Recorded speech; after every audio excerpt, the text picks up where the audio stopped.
Okay, hello. Good afternoon, everyone.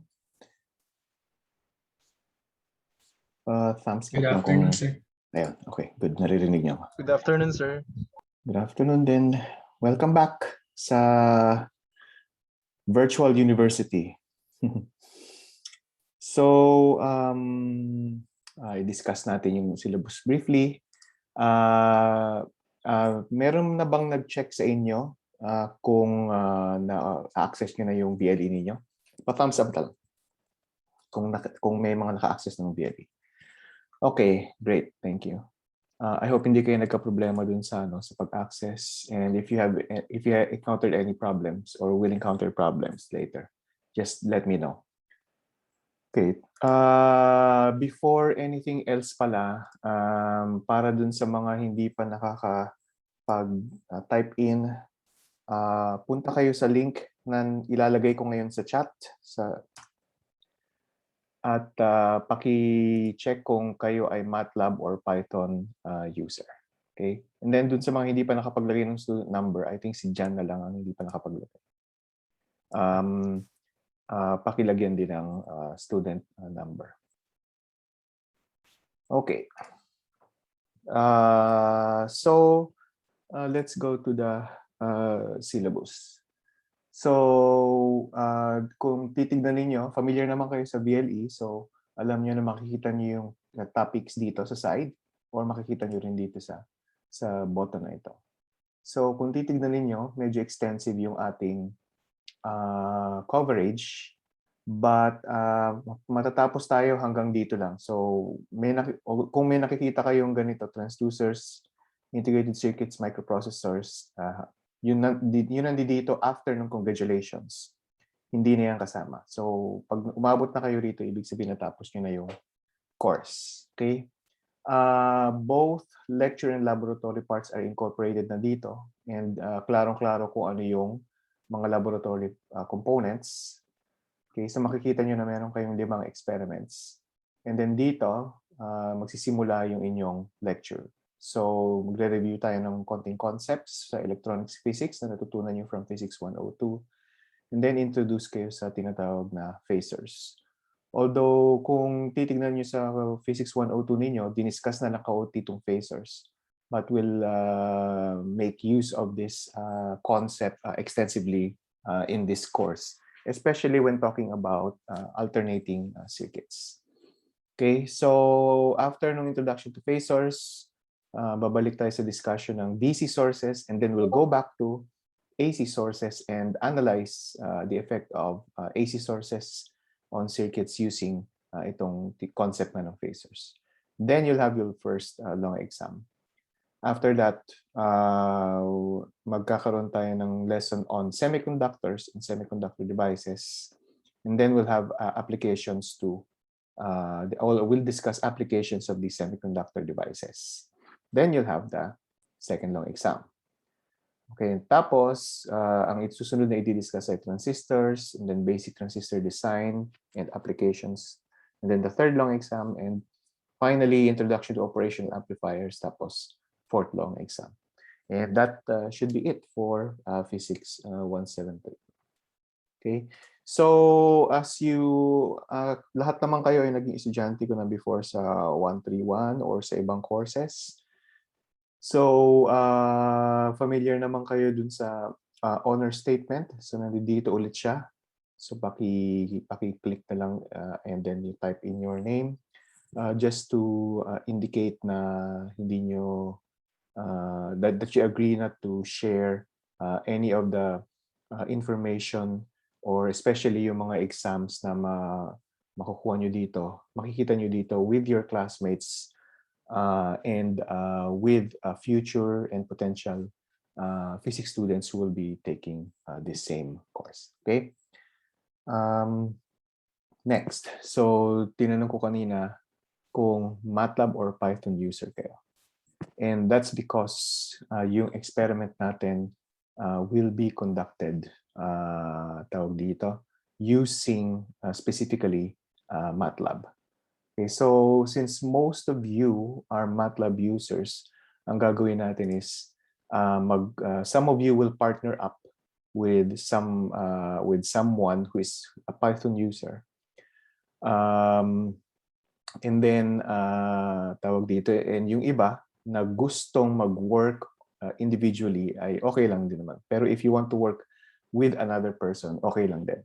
So in other words, during when doing yung itong mga experiments na ito, you can choose, of course, yung mga Python users, you can choose, you have to work with someone who is a MATLAB user. Okay, pero yung mga MATLAB users, you can choose to partner with someone and tawag dito, or work alone. Okay? Okay, so mamaya pag-usapan natin in more detail kung paano natin gagawin ito. Okay, so next. So I mentioned na tawag dito, meron tayong exams at saka laboratory reports. But on top of yung laboratory, yung exams at saka laboratory reports, oops, this is not correct. Okay, so walang project. Okay, sandali, ipo-pull out ko lang yung tamang, so hindi ko pa pala na-update itong ano.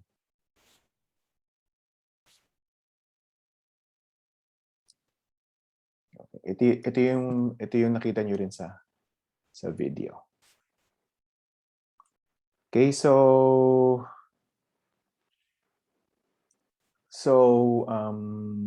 meron tayong exams, laboratory reports na nabanggit ko na, and then meron tayong quiz, okay, and then final exam. Okay, as tulad nung ginawa natin last time, yung final exam, merong exemption sa final exam, and the exemption is 60%. So after the 4 exams and the laboratory reports, hindi to presentation, laboratory reports lang. When I total the exams at saka yung laboratory reports at lumagpas kayo ng 60%, hindi nyo na kailangan mag-finals. Okay? Sorry, exams, laboratory report, and quizzes. Pag lumagpas na kayo ng 60%, hindi nyo na kailangan mag-final exam. Okay? Ano itong bonus points? I-discuss natin mamayang konti. Okay. Going back dun sa VLE, makikita nyo rin dito, okay, na meron sa ibabaw, merong Jamboard and Song of the Week. So if you go to a specific topic, for example, dito sa experiment 3, okay, makikita nyo na nasa ibabaw pa rin siya. So it will be always on top regardless kung ano yung topic na pipiliin ninyo. Now, I made it like that para maging accessible sa inyo. Number 1, yung Zoom link for consultations at saka Discord link for consultations. Okay? And then, finalo ko lang kung ano yung ginagawa natin last time, which I think was helpful to some, na meron tayong Song of the Week, and then meron din tayong Jamboard.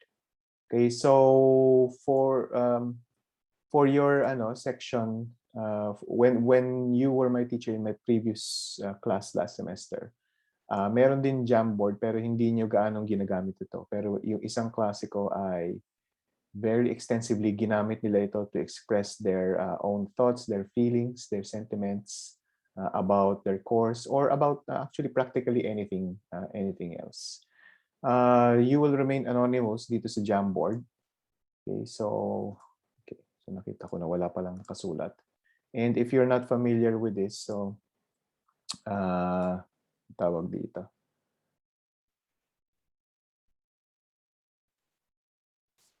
If you're not familiar with this, you can try it now if you like.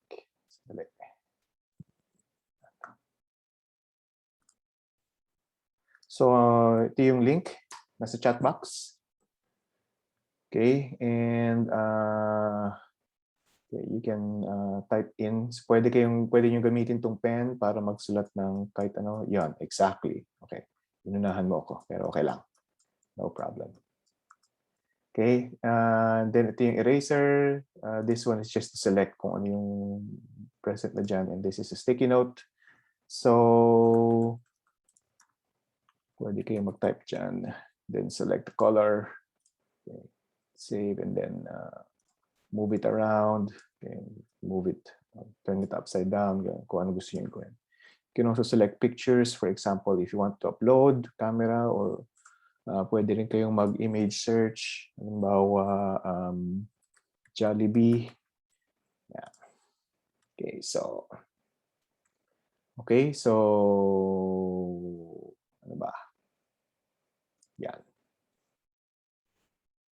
Okay, tapos ayan. So naka-video na si Jollibee.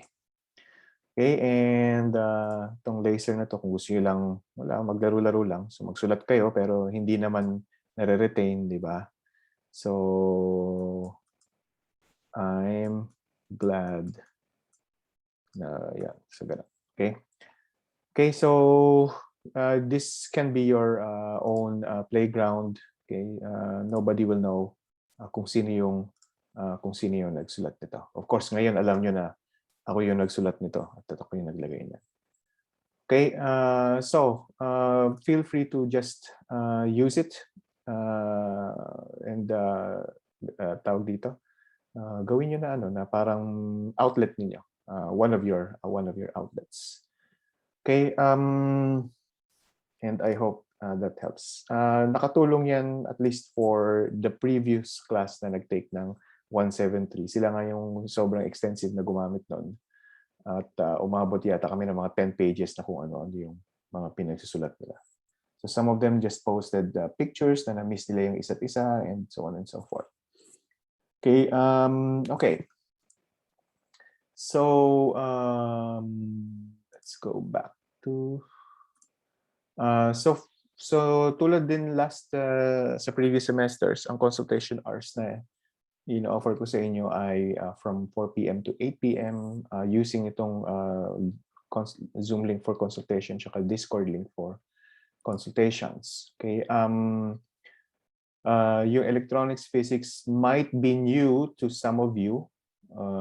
Unfortunately, hindi tayo talaga makakagawa ng actual experiments.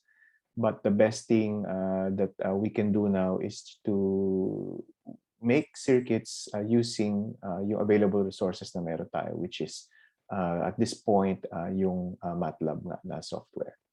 Okay, anong tawag dito? So I've read your feedback or evaluation from previous semesters, previous semesters. And I think yung isa sa mga sabi ninyo na mas kailangan ninyo is something like na parang regular na face-to-face meeting. Okay, so I'm alam niyo naman na na pag ako yung teacher ninyo, the course is conducted asynchronously. So most of the time hindi talaga tayo makikita. But this semester it may be possible to set up not a regular schedule but a set time or place or day na kung saan pwede tayong mag-meet, just discuss kung ano yung questions ninyo and concerns ninyo. Okay? Otherwise, use the consultation hours. Okay, nandoon lang ako parate from 4 p.m. to 8 p.m. every day. Okay, just log in sa Zoom or sa Discord and just ask anything. And tulad ng ginagawa nyo before, if hindi kayo available sa times na ito, just send me an email. Pagkatapos, mag-set tayo ng time kung kailan kayo available. Okay? So, ganun yung gagawin natin.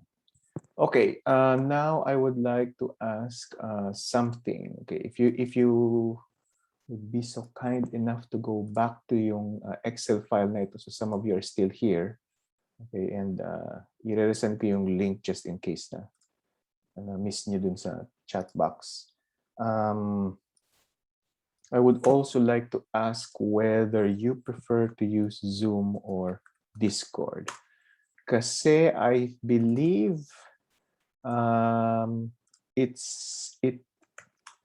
it would be possible to conduct a lecture class using both Zoom at saka Discord at the same time. So for those who are Discord users or who prefer Discord for whatever reason, pwede kayong mag log in sa Discord during a class. And then dun sa mga Zoom users, pwede rin kayo nasa Zoom. So in other words, ako, i-open ko both channels, tapos mag-lecture ako using both channels. I actually haven't tried that yet, but I think it is possible. So I'm going to try that out tomorrow in another one of my classes. Okay, so for now, paki-type in na lang muna dito yung preference niyo. Okay? Okay. Sige, so habang ginagawa niyo yan, now let's go here. Okay, and I'm also going to do something which is this. Okay, sige, gawin niyo lang muna yan and meron lang akong gagawin konti.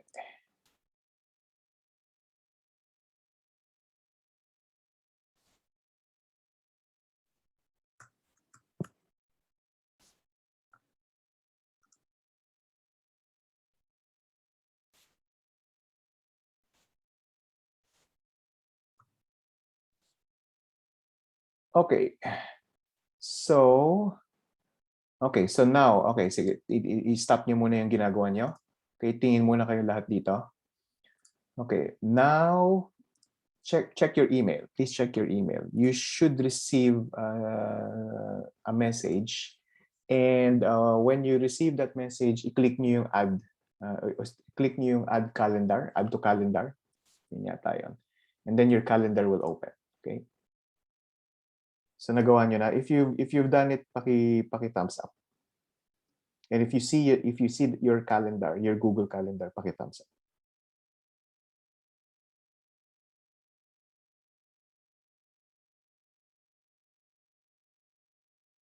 Okay? So dun sa Google Calendar, makikita nyo kung anong tawag dito? Kung ano yung schedule natin. Do you see it?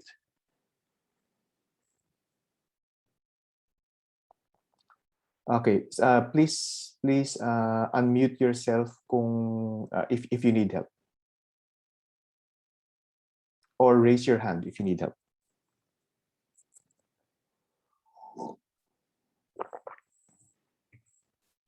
Okay. Okay, so walang nagre-raise ng hands. Okay, good. Okay, so anong makikita nyo dyan? So makikita nyo dyan yung full calendar sa 173, and that calendar has been added to your Google Calendar. So nandiyan dyan. Okay, so makikita nyo yan dito, and anong nakikita nyo dyan? So today, we're going to do the orientation at saka we're going to fix yung groupings natin sa laboratory. Okay, tapos tawag dito, next meeting, we're going to start with Simulink on-ramp, or you're going to start with Simulink on-ramp, and then you're also going to start sa laboratory yun, and then sa lecture, you'll start with a review ng concepts, plus yung quiz 1. Okay, so yung quizzes are not actually that hard, so they're multiple choice, they're all multiple choice questions. Okay, so but yun lang, single attempt lang sila. Okay, so and automated na sila, so you are tawag dito, malalaman niyo na kaagad kung ano yung score niyo. Now it may be na tama, alam niyo na sigurado kayo na tama yung sagot niyo, and in that case just let me know and I will correct yung yung score niyo. Okay? So okay, so you can go through that, but what I would really like to show you dito sa calendar ay itong mga tawag dito, itong mga dates na ito. So for example, itong due date for experiment 1, due date for first exam, due date for experiment 2. Okay, so do you see them? Okay, and then of course yan yung reading wellness break, and then yan, yung mga due dates for both experiments at saka exams. Okay? Okay, now bakit ko binibring yung attention nyo dyan? Okay, So ito yung idea. Ang naging experience ko sa previous na semester, specifically sa second sem, alam niyo naman na asynchronous yung klase.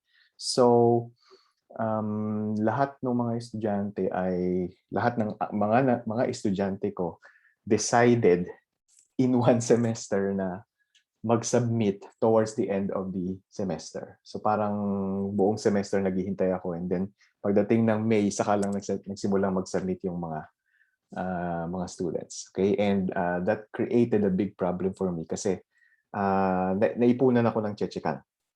Okay? So, of course, importante na mag-set ng due date, pero I don't want to give you penalties or deductions dahil late kayo. Okay? Instead, I'm going to do the opposite. Okay? I'm going to give you a bonus grade if you submit earlier or on time.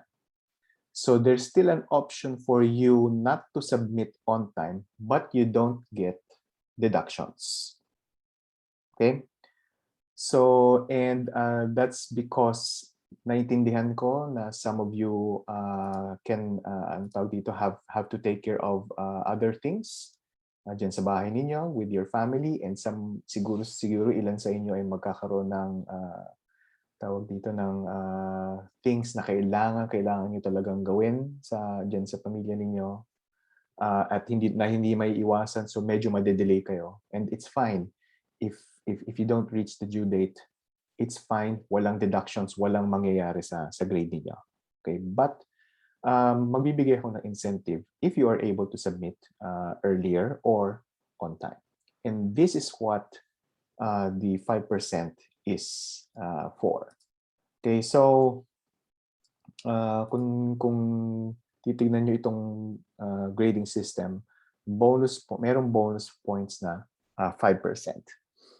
Okay, so how do you get yung 5% na yan? Okay, so if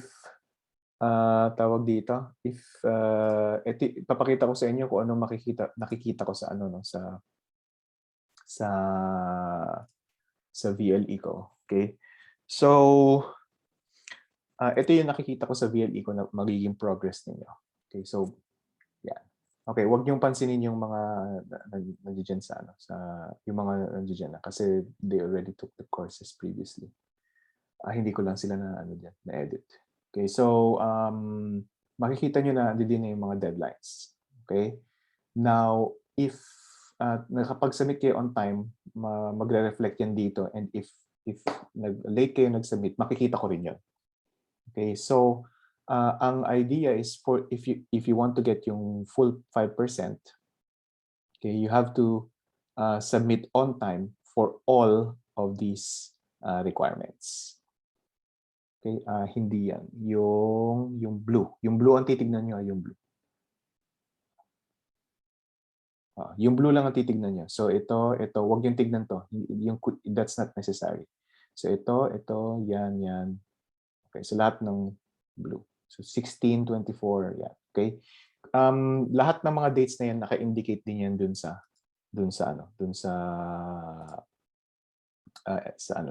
page. When you open the experiment page, for example, or your exam page, naka-indicate yan. So yeah, due date 6 October, yeah. Okay. So they are clearly stated. And if you find that na hindi ko na ilagay o nakalimutan ko for some reason, just let me know para mailagay natin.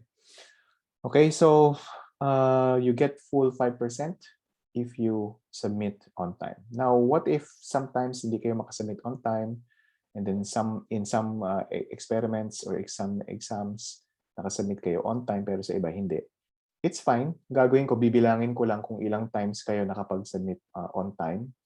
And then itawag dito, i-normalize. Okay, so halimbawa, nakapag-submit kayo 4 out of 8 times on time, then 50%. So you get 2.5% bonus points. Okay?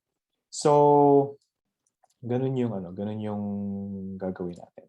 So what do you think about this option? Do you think it's something na makaka-benefit kayo or hindi? So just send a thumbs up if you think it's it's okay for you, or otherwise just don't raise anything. Okay, great. Thank you for your thumbs up. I hope makakatulong yung sa inyo. Okay, towards the end. And now it's time for us to discuss yung groupings. Also, if you haven't filled out itong column F, paki-fill out na rin.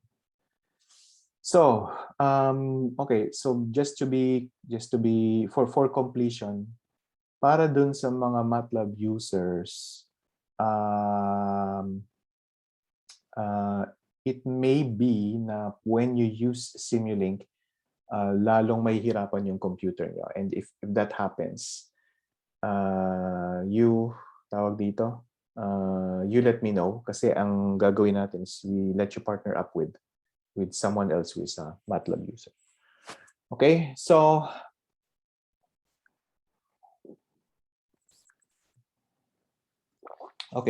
before we discuss yung groupings, meron ba kayong tanong? If you have a question, raise your hand or just put it in the chat box, or unmute nyo na lang yung sarili ninyo. Sir, question po. Sure. Sir, about MATLAB lang po, yung pong version na dinownload namin last sem, so 1 year ago, okay po kaya yun? Or yes. kailangan po Sino yung nagtatanong? John Cabanet po, sir. Okay. Yes, of course, hindi nyo kailangan mag-reinstall ng bago. So if you're using 2020 B, okay lang yun.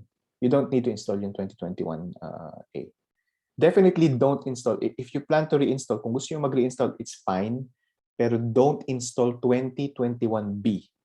Kasi nasa ano pa siya? Nasa tawag dito, trial phase pa lang siya, and they're asking people to try it out first. So hindi pa siya full hindi pa siya full feature. So if you want to reinstall 2021A ang gamitin niyo. But if you don't want to reinstall it, it's fine. Otherwise, pwede rin naman gamitin niyo yung online na MATLAB. Okay, kasi yung online na MATLAB always has the latest MATLAB installed. Okay, anybody else? Meron pa kayong tanong? Sir? Yes. What if we completed the Simulink on-ramp in 131? Oh, just do we send do me it again? Upload nyo lang yung certificate. Oh, okay. So may kopya pa naman kayo ng certificate. Otherwise, you can, kung wala na, pwede kayong bumalik dun sa MATLAB, anong tawag dito? Sa MATLAB, dun sa on-ramp, sa Simulink on-ramp, i-download nyo lang ulit yung certificate niyo. Okay, sir. Anyone else?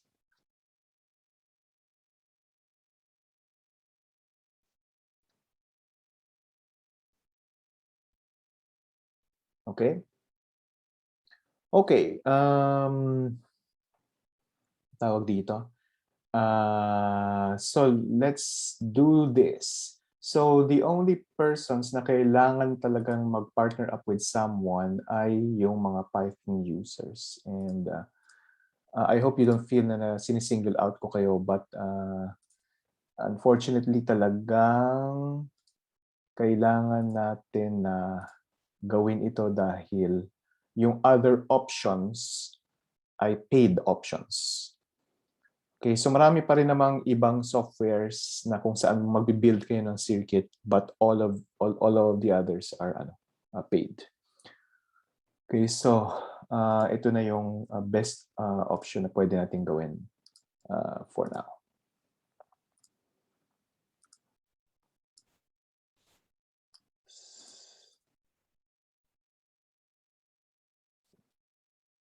Okay, so meron ba ako nakalimutan? Okay, so ganito ang gawin natin. I want, tawag dito, meron tayong 5 experiments and I want 5 volunteers for each person. So para hindi pa nating the same person ang nakakatrabaho niya. So anybody who wants to volunteer and tawag dito, partner up with someone with a Python user?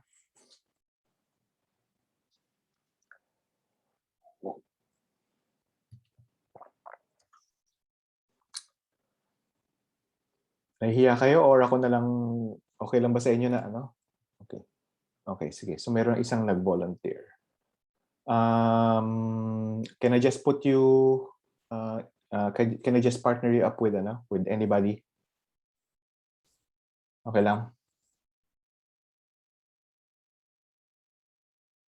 Ano ibig sabihin ng dibs? Ano ibig sabihin ng idibs?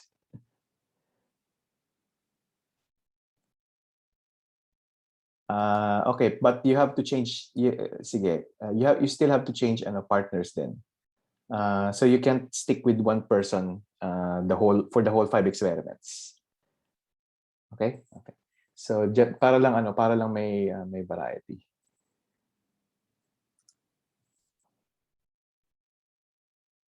Okay. Sige, naintindihan ko na ibig sabihin sa dibs. Okay, so lagay ko na dito na experiment 1, experiment 2, experiment 3. Okay, kung walang mag-volunteer, ang gagawin ko is I'm just going to ask people na lang later kung gusto niyo mag-volunteer o hindi. Okay? Oops. So, Carlo.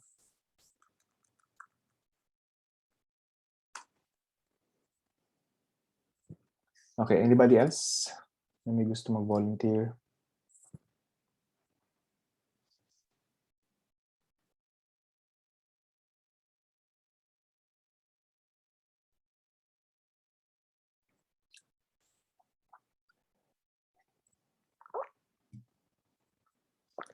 Okay, siguro para magkaroon kayo ng idea kung paano mag-work tung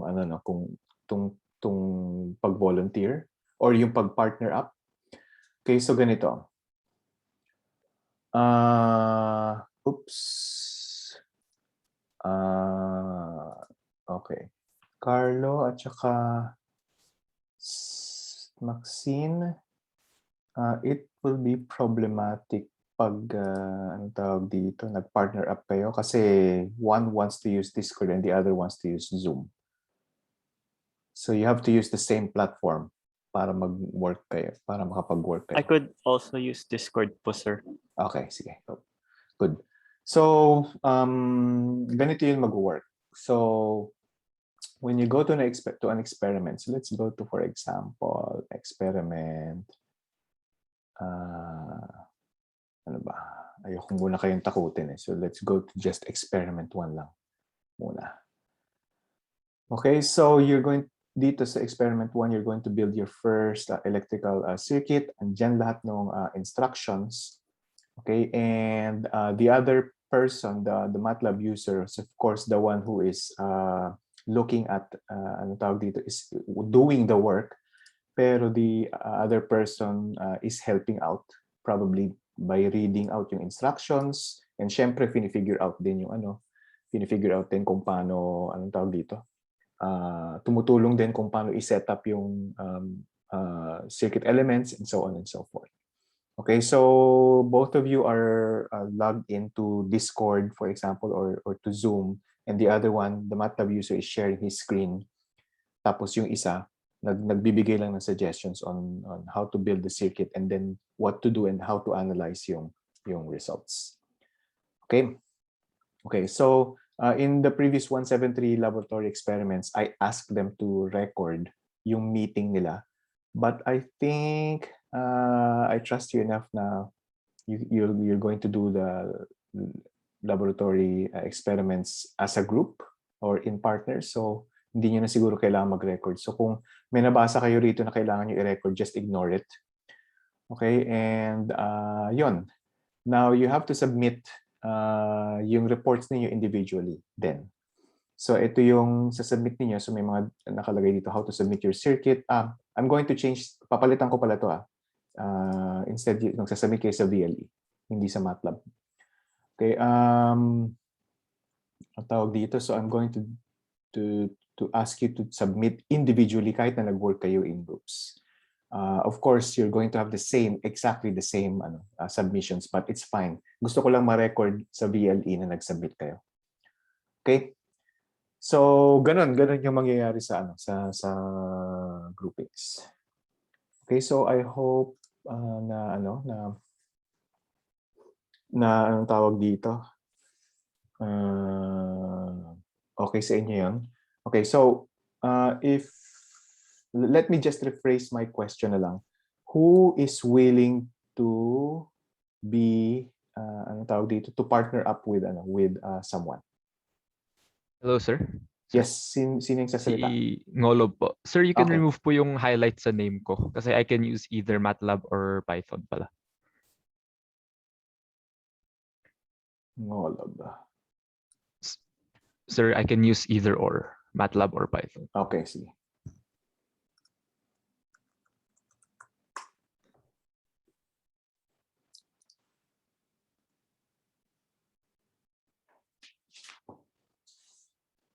Okay, is there anyone na na pwedeng anong tawag dito? Na feel nila kailangan nila ng partner?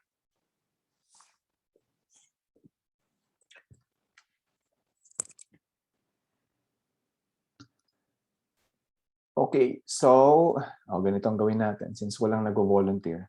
I'm going to do this after this meeting. So magpipili na lang ako ng mga tao to work with someone. So one of you or all of you will have to work with at least 2 persons. Okay, dito sa list na ito. Okay?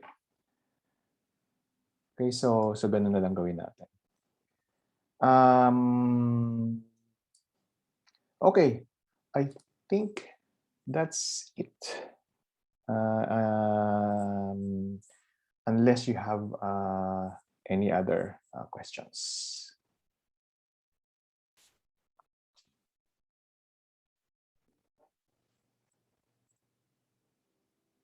So meron kayong iba pang tanong?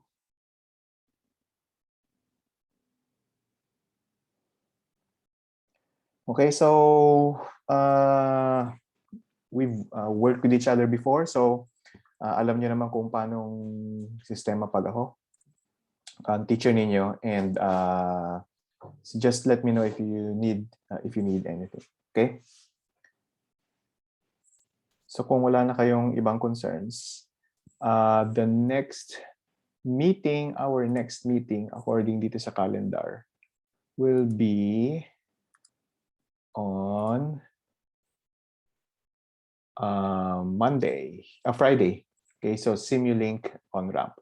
So we're going to do the experiments or we're going to do yung first part ng experiment 1 sa laboratory. So we'll meet anong tawag dito at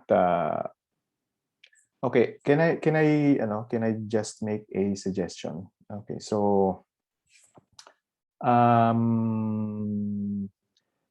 yung lecture, dun sa lecture part, hindi naman natin talaga kailangan mag-meet dyan. Is it all right if we meet at 12 noon instead for the laboratory class? Yes, sir. Okay, so our next meeting will be sa Friday, 12 noon. And when you come or before you come, please prepare yung i-open nyo na yung Simulink ninyo sa MATLAB. Okay, in fact, after this meeting, pakibuksan na yung Simulink ninyo and try it out para malaman nyo kung kinakaya ng computer nyo o hindi. Kasi yung feedback from previous classes ay MATLAB works, but then when Simulink is opened, mas nagiging problematic. Okay? Then let me know if you encounter problems. Okay, so if there's nothing, kung wala nang iba, then I'll see you on Friday. Thank you for coming. Thank you, sir. Thank you. Thank you, sir. Thank you, sir.